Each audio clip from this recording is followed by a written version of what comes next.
एक ब्राह्मण थे, जिस ब्राह्मण ने अंदर के उस प्रकाश का आनंद प्राप्त कर लिया था, अपने अंदर के उस प्रकाश रूपी अमृत का पान कर लिया था, अपने अंदर की विविध ध्वनियों को सुन करके आनंद को प्राप्त कर लिया था।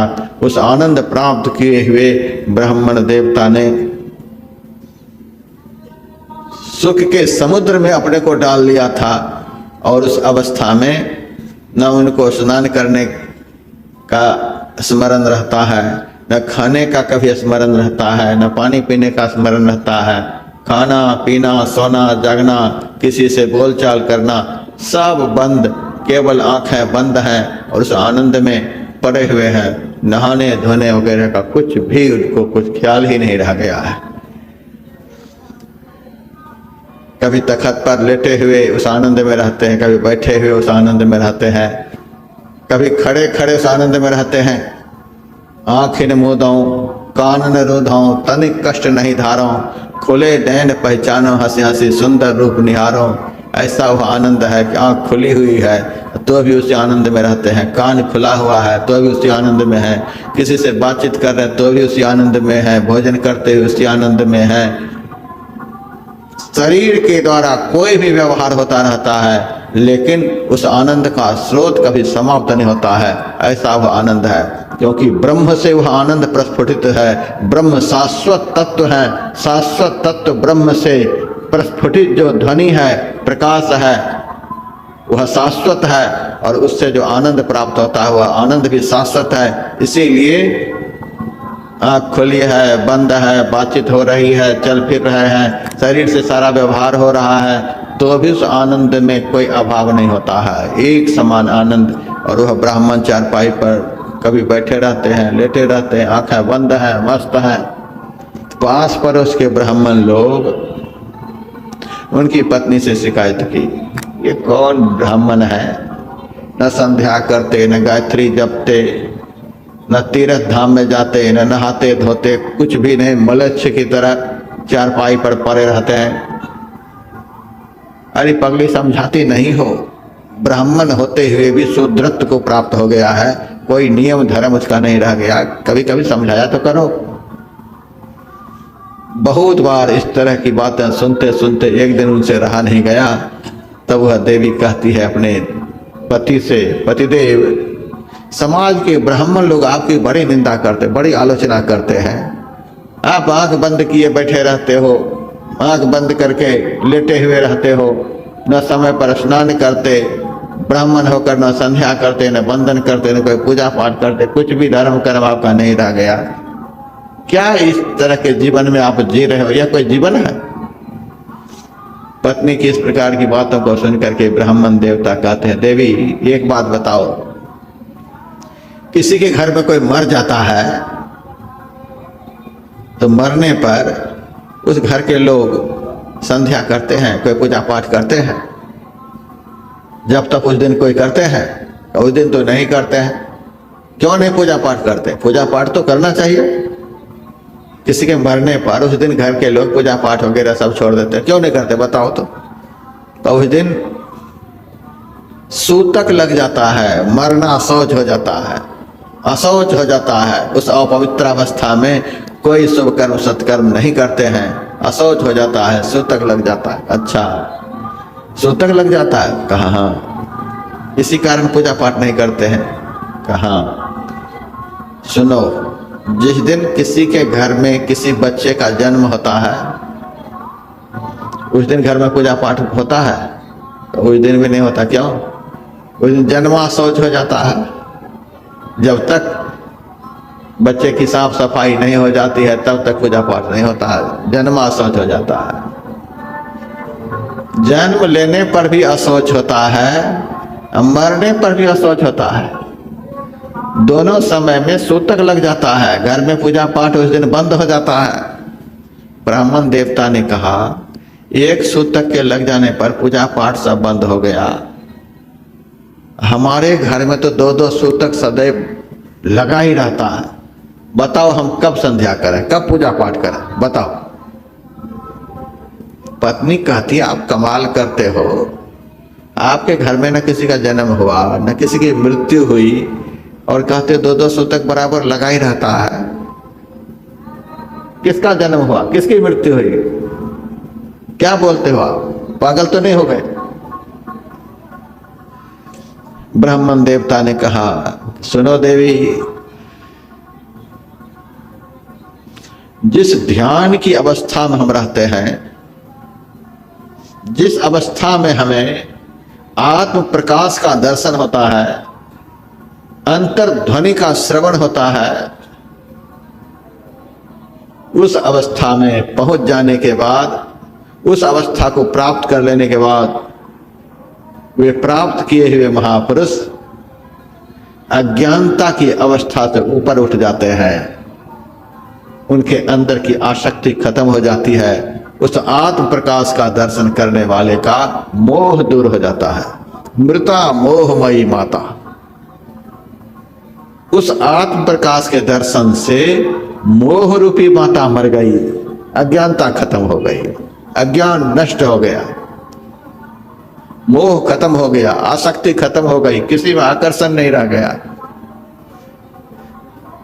कितना भी ब्रह्म ज्ञान आप लोगों को सुना दिया जाए, सुना सुना करके आपको परितृप्त कर दिया जाए, तो भी जिसका टिकट जिस दिन का है उसी दिन निकलेंगे।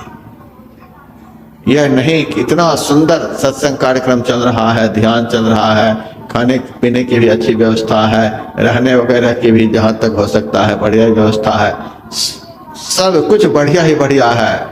घर जाने के बाद खाने का भी टेंशन रहेगा, यहाँ टाइम पर खाना, घर जाने पर सोने का टेंशन, सोने की व्यवस्था करनी पड़ती है, बहुत बातें होती है। यहाँ से जाने के बाद यहाँ पर आप लोगों को कोई टेंशन नहीं। गांव में सत्संग कराएंगे, हमें बुलाइए आप लोग गांव में, बरसों लग जाते हैं हमें बुलाने में, और जो बुलाते हैं उनको पता चलता है कितना खर्च भी होता है, कितना परिश्रम होता है बुलाने में, बरसों से तैयारी होती है, बहुतों की चप्पल गिर जाती है तब बुला पाते हैं, फिर आयोजन होता है। यहाँ हम आपको बुला करके हम अपनी गरज से सत्संग सुना रहे हैं, आपको कोई टेंशन नहीं। हमसे सत्संग सुनने के लिए आप लोगों को कोई टेंशन नहीं, सत्संग सुनाने का टेंशन हमको है। समय पर मंच पर जाना है, समय पर भाषण देना है, समय पर सब कुछ करना है। सत्संग सुनाने का टेंशन हमको, ध्यान पर बिठाने का भी टेंशन हमको। आप अपने घर में बैठे चाहे नहीं बैठे, कोई लेना देना नहीं, लेकिन यहाँ पर सबको समय पर ध्यान पर बिठाना है, इसीलिए घंटी बजवाते हैं, बहुत कुछ करते हैं। आप लोगों को न सत्संग के लिए कोई टेंशन है, न ध्यान के लिए कोई टेंशन है। आप यदि नींद में भी हैं तो घंटी की आवाज दे करके आपको जगाया जाता है। न ध्यान का टेंशन है, न भोजन का टेंशन है।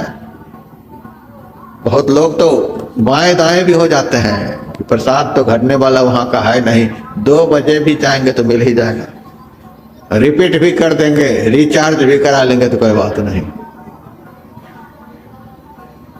महाराज 3 घंटे पहले खा लिए थे, पच गया, दोबारा आ गए, कोई बात नहीं है, रिचार्ज करा लो, कमने वाला है नहीं, टेंशन की कोई बात नहीं। न भोजन का चिंतन है, न पानी का चिंतन है, कोई बात की चिंता ही नहीं है।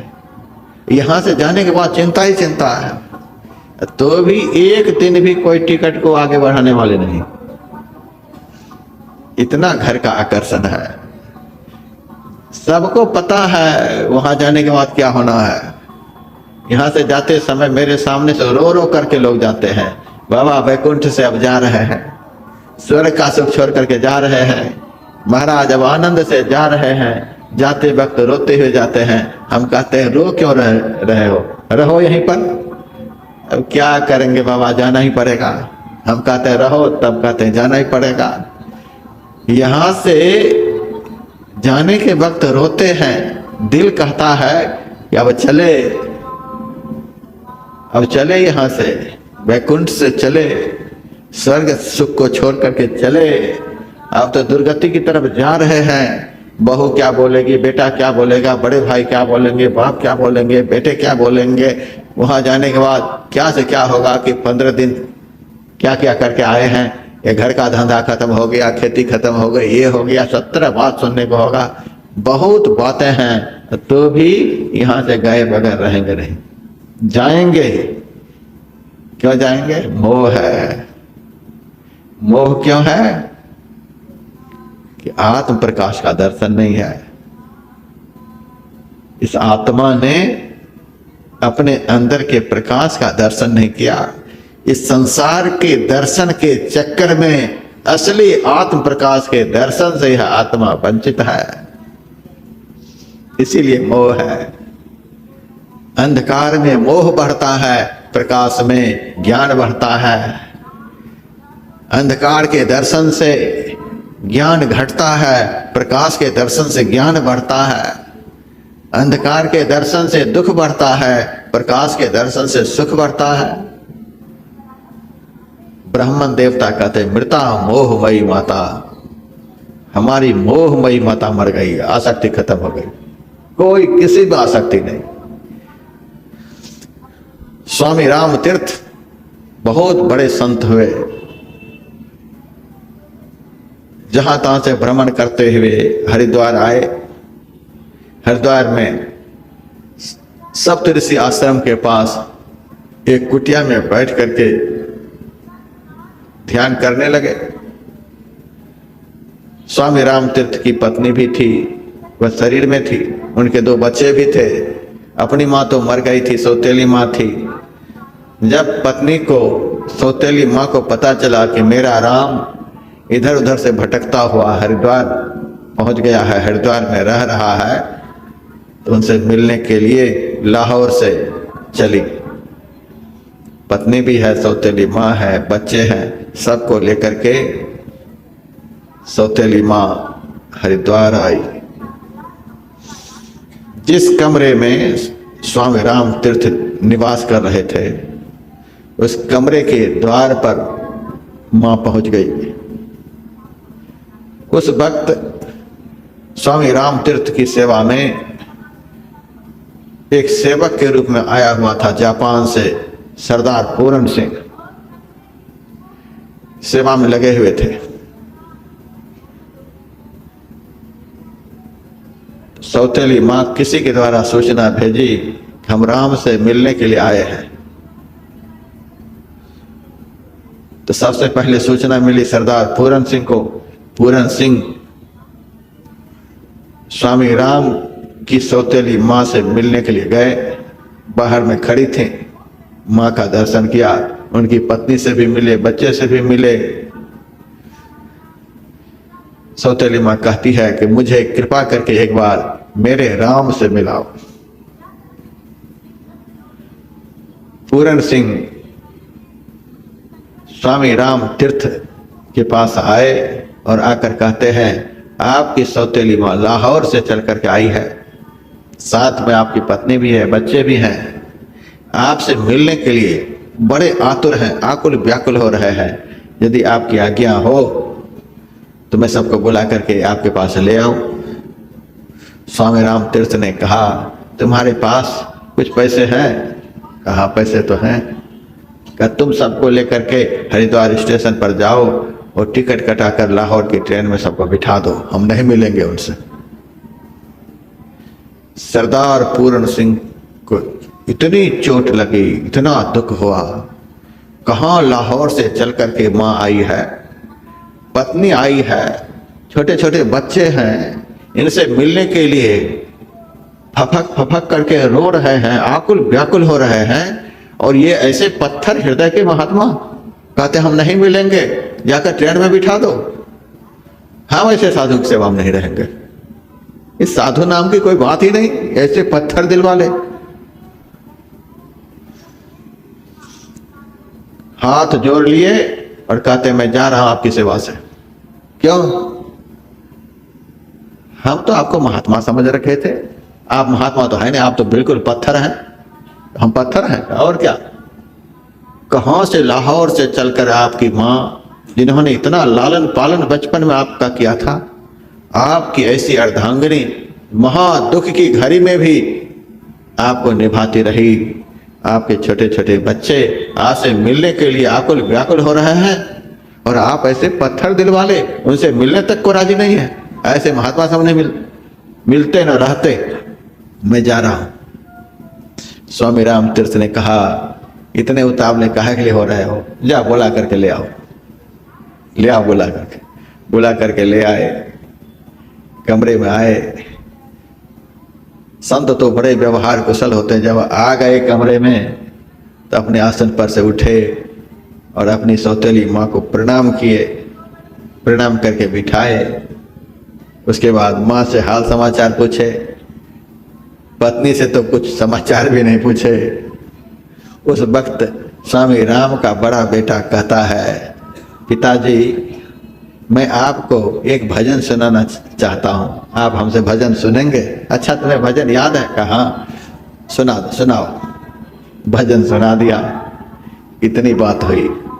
5-7 मिनट के समय लगे इतने सब कुछ करने में।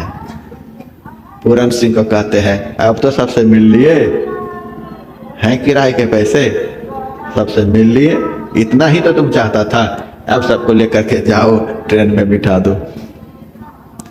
पहले भी वैसा ही दिल था, अब भी वैसा ही दिल, जाओ ट्रेन में बिठा दो, लाहौर की ट्रेन में बिठा देना।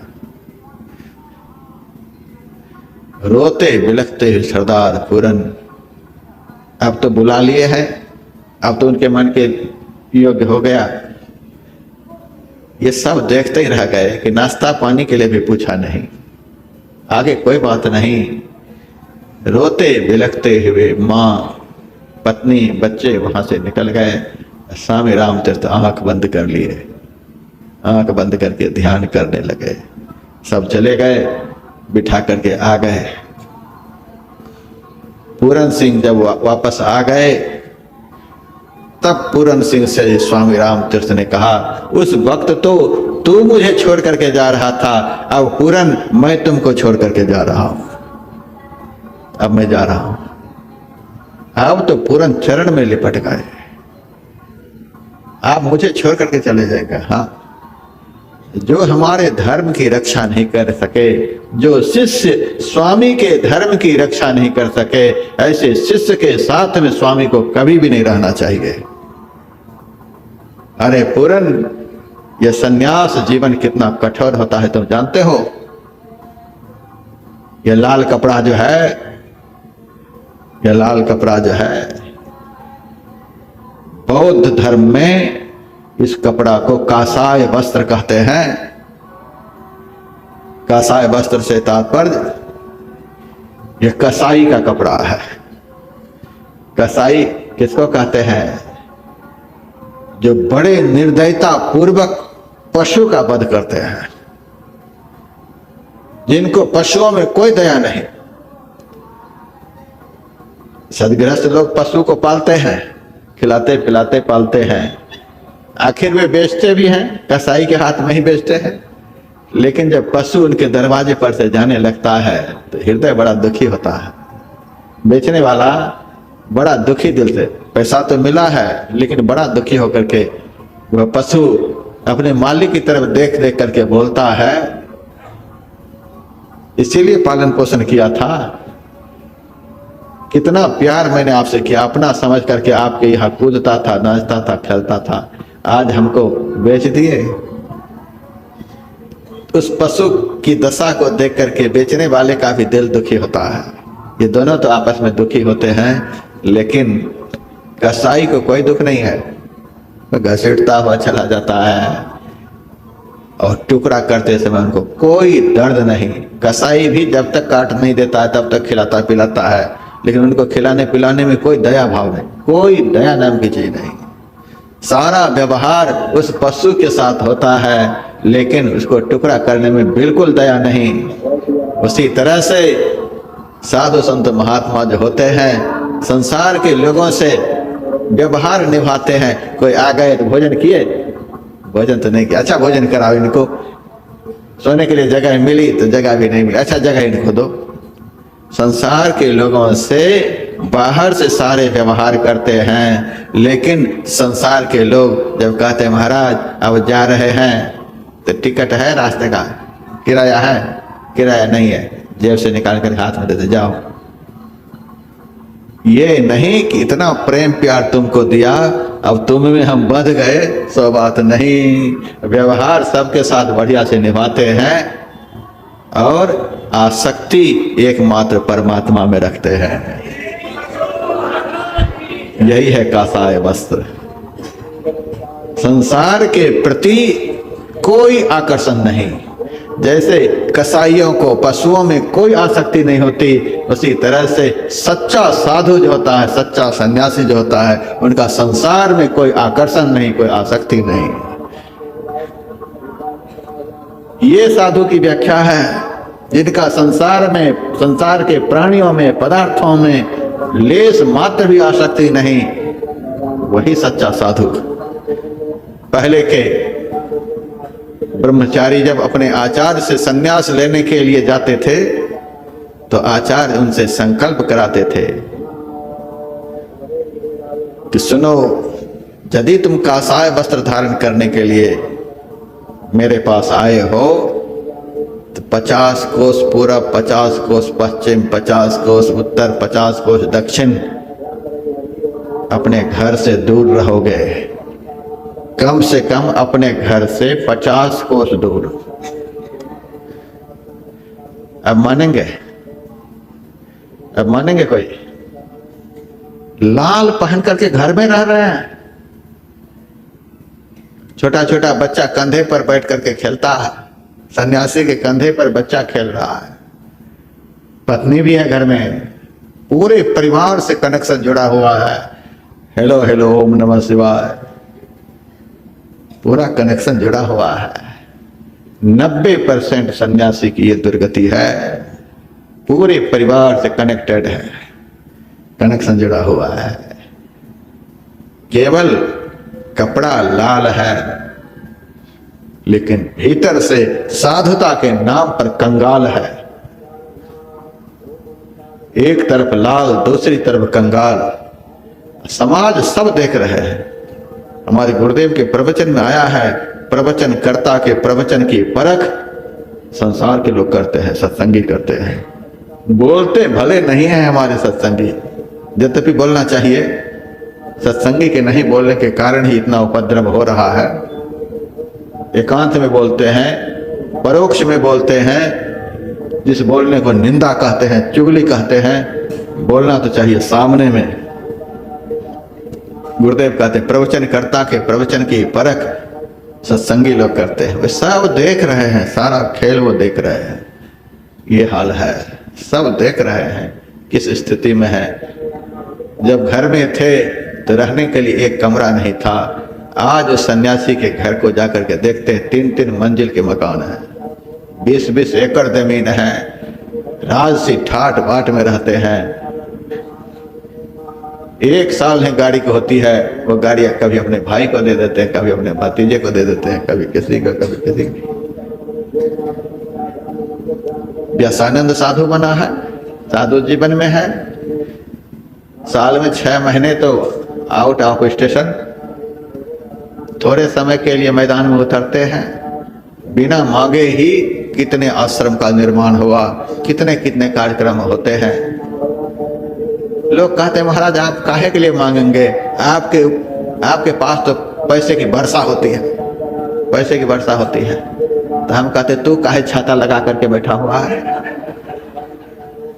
हमें वर्षा होती है, हम छाता नहीं माथे पर रखे इसीलिए बात वर्षा होती है। तू छाता लगा करके इसीलिए बारिश नहीं होती है। मोह रूपी छाता लगा करके संसार में विचरोगे तो लक्ष्मी दूर दूर रहेगी, दूर दूर रहेगी। मोह आसक्ति घर परिवार से दूर रखोगे तो लक्ष्मी की वर्षा होगी। लक्ष्मी है संतन की दासी, संत के चरणों की दासी है लक्ष्मी। लेकिन आज कहना पड़ता है लक्ष्मी है संतों के दुश्मन। लक्ष्मी भागती रहती है संत से, और संत लक्ष्मी को पकड़ने के लिए दौड़ते रहते हैं, कभी उधर कभी उधर कभी उधर। लेकिन लोगों को कौन समझाए? सब नजर से देख रहे हैं। बेटे भी आ रहे हैं, पति भी आ रहे हैं, भाई भी आ रहे हैं, पत्नी भी आ रही है, सब आ रहे हैं, सबसे घुसे पड़े हैं और सन्यासी भी बने हुए हैं। ये कासाय वस्त्र है, इस वस्त्र की मर्यादा को मिट्टी में मत मिलाओ। ये कासाय वस्त्र है, दुनिया से मोह रखने के लिए नहीं, दुनिया से आसक्ति रखने के लिए नहीं, दुनिया के प्राणियों और पदार्थों में आकर्षण रखने के लिए नहीं। यह कासाय वस्त्र है। देखते हैं यह देखने में लाल है, यह लाल वस्त्र है, यह लाल वस्त्र है लाल को पाने के लिए। हीरा झरके माथ पर निरखे कोई सूरा हो। परमात्मा रूपी लाल को पाने के लिए इस लाल को शरीर पर धारण किया गया है। दुनिया से कंगाल बनने के लिए, परमात्मा रूपी लाल को पाने के लिए। स्वामी रामतीर्थ ने कहा, पहले तू मुझे छोड़ करके जा रहा था, अब मैं छोड़ करके जा रहा हूं। तुम सन्यास धर्म समझता है? कैसा है विकट धर्म, यह कासाय वस्त्र है।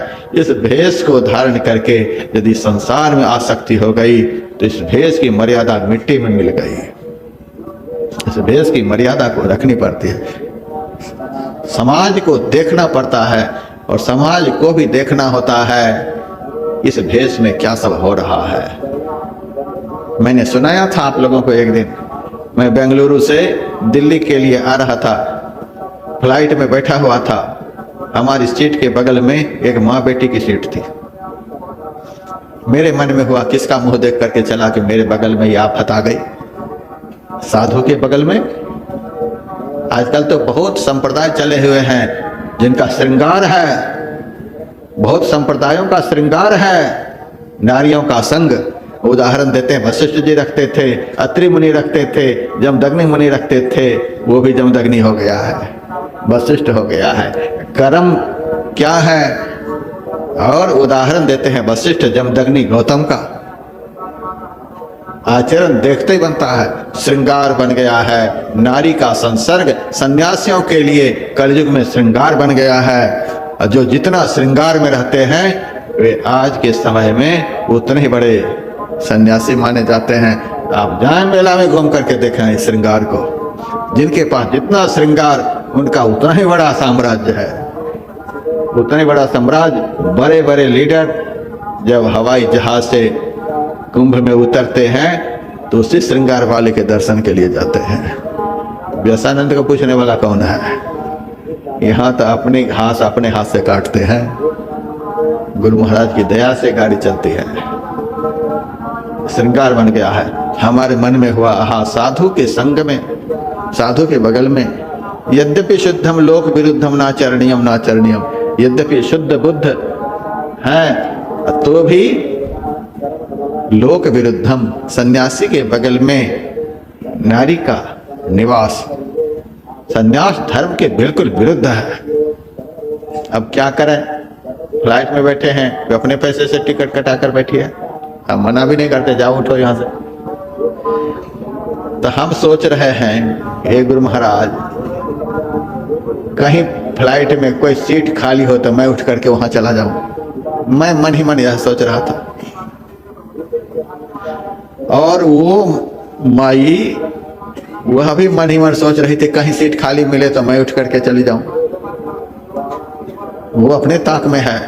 और फ्लाइट कर्मी दल से बातचीत कर ली, पीछे 2 सीट खाली थी, पीछे जाने के लिए राजी है और पीछे की सीट पर जाकर के बैठ गई।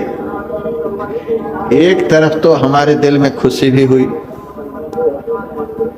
आफत टल गया, चली गई। दूसरी तरफ मन में दुख भी हुआ। जिस साधु संघ की शास्त्र में इतनी महिमा है, सुंदर शुद्ध करे तत्काल ही है जगमाह बड़ो सत्संगा। जिस साधु संघ की इतनी महिमा है, उस साधु का कैरेक्टर इतना निकृष्ट हो गया है कि आज लोग सीट बदल लेते हैं, साधु के बगल में बैठने के लिए राजी नहीं। कहीं कोई भभूत हमारी बेटी के माथे पर न छिड़क दे, उड़ा कर लेकर ये चला न जाए। इतना संदेह आज साधु के कैरेक्टर पर समाज को हो गया है।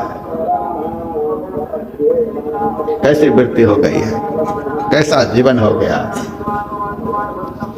ये लाल वस्त्र है, लाल को पाने के लिए, कंगाल बनने के लिए नहीं। भौतिकता की दृष्टि से भले कंगाल हो जाएं, लेकिन असली लाल को पाने के लिए। हरी दर्जी का मरम न पाया, जिन्हें है चोला अजब बनाया। पानी की सोई पवन के धागा, 9-10 मास सीवते लागा। ठोक ठोक के महल बनाया, ताबिज हीरा लाल जराया। इस शरीर के भीतर में परमात्मा रूपी हीरा भी है, लाल भी है। उसी लाल का कमाल है कि यह शरीर चैतन्यमय बना हुआ है। हाड़ मांस का लोथड़ा चल रहा है, फिर रहा है, सब कुछ हो रहा है। उस लाल के निकलते ही इस शरीर को कोई पूछने वाला नहीं होगा।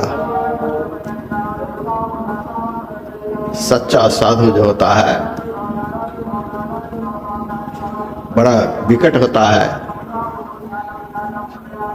स्वामी राम तीर्थ ने कहा, तुम इस भेष की मर्यादा नहीं जानते हो, मैं तुम्हें छोड़ करके जा रहा हूं। चरण पकड़ लिया, चरण पकड़ लिया तो तुरंत दया भी आ गई। तो सन्यास धर्म जानते हो कैसा होता है? यदि इस धर्म की रक्षा हमारे साथ में रहने वाले सेवक नहीं करने दें, ऐसे सेवक का स्वामी को तत्काल त्याग कर देना चाहिए।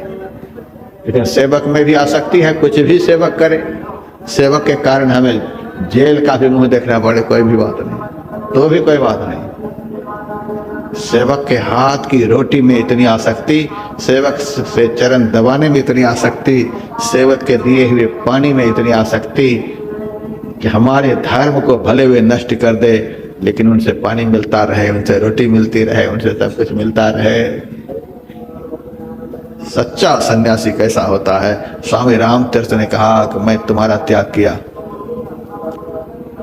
और उनके जीवन चरित्र में लिखा हुआ है, उनके 2 प्रमुख शिष्य हुए नारायण स्वामी और पूरन सिंह। नारायण स्वामी उस वक्त के भारत का पहला IAS ऑफिसर, और जितना भाषण हुआ था स्वामी राम तीर्थ का जापान में, अमेरिका में, सारे भाषणों को, बहुत तीव्र बुद्धि के थे, सारे भाषणों को उन्होंने उपलब्ध कराया। 9 खंडों में अरण्य संवाद छपाया, इतने ग्रंथ उनके प्रवचनों के छपे, सब नारायण स्वामी का करामाता है। इतना काम किया राम तीर्थ मिशन के लिए नारायण स्वामी ने। ऐसे नारायण स्वामी को स्वामी राम तीर्थ ने अपने शरीर त्याग से 2 महीना पहले कहा, तू साधु बने हो साधना करने के लिए, बहुत दिनों तक तूने हमारी सेवा की, अब तुमको मैं छुट्टी दे रहा हूं, साधना करने के लिए जाओ। कहा, आपका शरीर दुर्बल है, घुटने में बहुत दर्द रहता है, आप अपने से बढ़िया से उठ बैठ नहीं सकते, ऐसी स्थिति में छोड़ करके मैं कैसे आपको जाऊं? स्वामी राम तीर्थ ने कहा, हम साधु बने हैं परमात्मा के बल के भरोसे जीने के लिए, संसार के बल के भरोसे जीने के लिए नहीं। इसीलिए तुमको मैं छुट्टी दे रहा हूँ, तुमने हमारी बड़ी सेवा की है, इसीलिए तू आत्मबल प्राप्त करने के लिए हमारी सेवा से निवृत्त होकर के साधना में लग जा। सेवा से हटा दिया। शरीर छोड़ने के 2 महीना पहले नारायण स्वामी को सेवा से हटाया। उसके बाद 1 महीना पहले सरदार पूरन सिंह से कहा कि पूरन, अब तू भी भजन में पूरन होने का प्रयास करो, अब तू भी जा। पूरन का भी त्याग कर दिया, नहीं रहने दिया। टिहरी में पहाड़ की चोटी पर कुटिया स्वामी राम तीर्थ की। उस पहाड़ की चोटी से घुटने में इतना भयंकर उनको दर्द रहता था। उस पहाड़ की चोटी से नीचे आते स्नान के बड़े प्रेमी खूब तैरते थे। गंगा जी में जा आकर के बहुत स्नान करे, फिर कमंडल में जल लेकर के पहाड़ की चोटी पर जाए। रोज 1 महीना तक ऐसा ही हुआ। उसके बाद पद्मासन लगा करके गंगा के ऊपरी सतह पर लेट गए और अपने शरीर को गंगा में ही विलीन कर दिए। हमारे गुरुदेव से किसी ने पूछा, स्वामी राम तीर्थ के शरीर का पता ही नहीं चला कहाँ शरीर गया। अरे डूब जाएगा कहीं तो निकलेगा शरीर, उनके शरीर का तो पता ही नहीं चला। हमारे गुरुदेव ने कहा, जो पहुंचे हुए संत होते हैं उनको प्रकृति पर पूरा अधिकार हो जाता है। प्रकृति से उद्भूत पंचभूतात्मक शरीर के 5 भूतों को वो 5 भूतों में मिला देते हैं। मिट्टी को मिट्टी में, जल को जल में, अग्नि को अग्नि में, हवा को हवा में, आकाश को आकाश में, 5 तत्व को विभक्त करके 5 तत्व में वे मिला करके आत्मा को परमात्मा में लीन कर देते हैं। संत में इतना सामर्थ्य होता है, इसीलिए उनका शरीर नहीं मिला। तो संत जो होते हैं, जिनको अंदर का अमृत प्राप्त हुआ होता है, उनके भीतर में मोह नहीं होता। उस ब्राह्मण देवता ने पत्नी से कहा, मृता मोहमयी माता, हमारी मोहमयी माता मर गई, आसक्ति खत्म। अंदर के अमृत के दर्शन से, अपने अमृत की प्राप्ति से आत्मबल बढ़ता है। आत्मबल जिनका बढ़ा, उनका अब मोह परमात्मा से होगा। आत्मबल बढ़ने पर परमात्मा में आकर्षण, इंद्रिय बल बढ़ने पर संसार में आकर्षण। इंद्रिय बल बढ़ता है विषय भोग से, जो जितना विषय होगा उनका संसार में उतना ही आकर्षण होगा। आत्मबल बढ़ने पर आत्म ज्योति, परमात्मा ज्योति के दर्शन से आत्मबल बढ़ता है। आत्मबल बढ़ने से संसार का आकर्षण खत्म और भजन का आकर्षण बढ़ता है। परमात्मा में उनका आकर्षण बढ़ता है। उनके बिना वो जी नहीं सकते। निशिदिन वर्षत नयन हमारे, उनके बिना तो जी ही नहीं सकते। मृता मोहमयी माता, ब्राह्मण देवता कहता है हमारी मोहमयी माता मर गई। एक सुर तक लग गया। मोह कहते हैं अज्ञान को, अज्ञान खत्म हो गया। अज्ञान जब खत्म होता है तब होता क्या है, ज्ञान होता है। जातो बोधमय सुतः, ज्ञानमय पुत्र का जन्म हुआ। मोहमयी माता मर गई, ज्ञानमय पुत्र का जन्म हुआ। ये दो सूतक एक ही साथ हमारे घर में लगा हुआ है। बताओ देवी में संध्या कैसे करूं? सूत कद्वय संप्राप्त हो कथम संध्या में उपास में, संध्या में कैसे करूं? फिर ब्राह्मण देवता कहते हैं देवी एक बात सुनो, संध्या के 3 प्रमुख समय होते हैं, सुबह दोपहर शाम। ये तीनों समय किसके कारण होते हैं? सूरज के कारण। सूरज का उदय होता है, सूरज मध्य आकाश में आता है तब मध्याह्न वेला कहलाता है। फिर अस्ताचल में जाता है तब सायंकाल होता है। सूरज के कारण ही 3 समय होते हैं। तो तीनों समय में योगी लोग संध्या करते हैं। मेरे विषय में तुम्हें पता है, हृदयाकाशे चिदादित्य सदा भासते भासति नास्त में दिन चौदिति कथम संध्या उपास में है। हमारे हृदय रूपी आकाश में चैतन्य में सूर्य बराबर उगा ही रहता है। उस सूर्य का न कभी उदय होता है न अस्त होता है। मैं संध्या किस समय करूं बताओ? 24 घंटे तो दिन ही दिन रहता है। न सुबह होता है, न शाम होती है, न दोपहर का समय होता है। बस प्रकाश ही प्रकाश, प्रकाश ही प्रकाश। मैं संध्या कैसे करूं? जिनको अंतर ज्योति और अंतर नाद रूपी अमृत की प्राप्ति हो जाती है, उनका जीवन ऐसा ही हो जाता है। और जिनका जीवन ऐसा हो जाता है, उनके पास इंद्रियां तो सब रहती हैं, मन भी रहता है, बुद्धि भी रहती है, चित्त भी रहता है, अहंकार भी रहता है। आँख, कान, नाक, जिह्वा, त्वचा, हाथ, पैर, मुंह, गुदा, लिंग, ये सारी इंद्रियां उनके पास रहती हैं। लेकिन उनकी इंद्रियां विषयों से रहित होने के कारण बलवती होकर के नहीं रहती, चाकर बन करके उनके आदेश में रहती है। जब उस महापुरुष का आदेश होता है किसी इंद्रियों को ये काम करो, तभी वो इंद्रियां जागृत होती हैं, नहीं तो सोई हुई रहती है। यही है देवासुर संग्राम। आत्मबल प्राप्त होने वाले की इंद्रियां रूपी असुर ये सब सो जाते हैं। देवताओं की विजय हो गई। देवता यह आत्मा है, आत्मा की विजय। और मन ही दैत्याधिपति बलि है, इसका पराजय। आत्मबल प्राप्त होगा तो असुरों का पराजय। यही सब असुर है, यही सब के भीतर में देवासुर संग्राम है। 24 घंटे होते रहते हैं। अब देखिए हम हारते हैं या असुर हारते हैं? सब अनुभव करें। अनुभव तो होता ही होगा कि हम पराजित कर पाते हैं कि हमको ये पराजित करते हैं। यदि हम पराजित हैं तो समुद्र मंथन करना पड़ेगा। समुद्र मंथन क्या हो? ध्यानाभ्यास है। कल मैंने सुनाया था, ध्यान के द्वारा ये अमृत प्राप्त होते हैं। समुद्र मंथन करना पड़ेगा। समुद्र मंथन से अमृत प्राप्त होता है। और अमृत किसी देवता के हाथ में नहीं होता। अमृत कलश लेकर के धन्वंतरी वैद्य प्रकट हुए थे। धन्वंतरी क्या है? वैद्य हैं। वैद्य कहते हैं इलाज करने वाले को। आत्मा जो इंद्रियों की मार से प्रताड़ित हैं, इस आत्मा को स्वस्थ बनाने वाले वैद्य को सदगुरु कहते हैं। सदगुरु रूपी वैद्य के हाथ में अंतर ज्योतिरंतर नाद से भरे हुए अमृत के कलश होते हैं। सदगुरु को कोई प्रसन्न कर ले तो उस अमृत को प्राप्त कर इंद्रियों को खदेड़ करके बाहर कर देंगे और अपना अधिकार जो आत्म सुख है उसे प्राप्त कर लेंगे।